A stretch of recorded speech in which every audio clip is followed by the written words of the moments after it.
మనకు ధనం అంటే గుర్తుకు వచ్చేది డబ్బు మాత్రమే.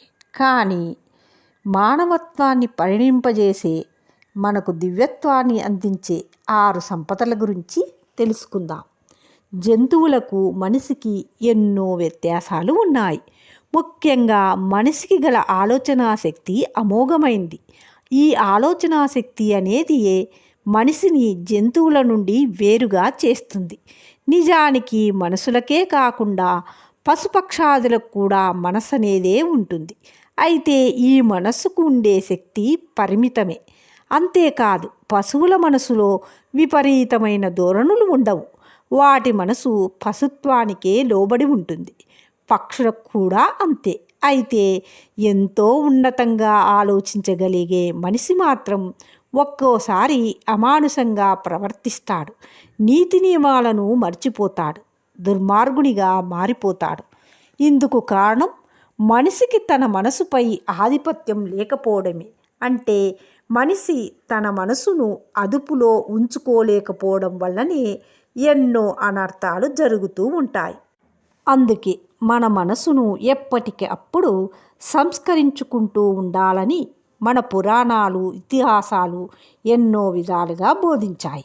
కాగా మనసును సంస్కరించుకోవడానికి కావలసిన మనోనిగ్రహం, అంటే మనసును అదుపులో ఉంచుకోవడం వలన ఈ మనోనిగ్రహాన్ని పొందవచ్చు. భక్తి, ఆధ్యాత్మిక సాధనలకు కూడా ఈ మనోనిగ్రహం ఎంతో అవసరం. అందుకే మనోనిగ్రహాన్ని పొందే 6 మార్గాలను తెలియజెప్పింది మన వేద సంస్కృతి. ఈ 6 మార్గాలు మనకు సంపద లాంటివి.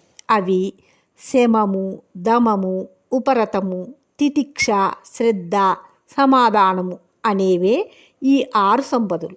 వీటిలో శమము అంటే ఎవరినీ ద్వేషించకుండా ఉండడం, కోపము, అసూయ, హింస లాంటి గుణాలకు దూరంగా ఉండగలిగితే శమాగుణము అలవడుతుంది.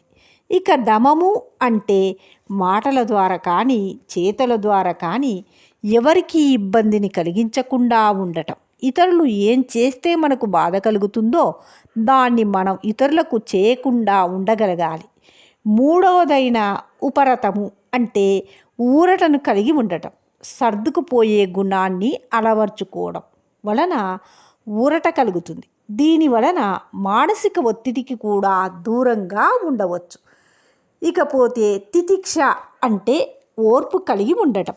ఇబ్బందులు వచ్చినప్పుడు అధైర్యపడకుండా స్థిమితంగా ఆలోచించి ఆ ఇబ్బంది నుండి బయటపడగలిగే బుద్ధిని అలవర్చుకోవడం అన్నమాట. ఇక శ్రద్ధ అంటే ఆసక్తి అని అర్థం. విశాలమైన భావాలతో, ఉన్నతమైన ఆశయాలతో మంచి విషయాల పట్ల ఆసక్తి కలిగి ఉండాలి. చివరిదైన సమాధానం అంటే గర్వాన్ని విడిచిపెట్టి మన మాటే నెగ్గాలని పంతానికి పోకుండా అందరి అభిప్రాయాలను గౌరవించడం. ఎంత సంపన్నులైనా ఈ 6 కూడా భౌతిక సంపదల కన్నా ఎంతో విలువైనవి. ఇవి మనలను సంస్కరింపజేస్తాయి, మనలోని మానవత్వాన్ని పరిణింపజేస్తాయి, మనకు దివ్యత్వాన్ని అందిస్తాయి. అందుకే ఆ 6 సంపదలను పొందే ప్రయత్నం చేద్దాం. ఇదండి మనం మనోనిగ్రహాన్ని ఎలా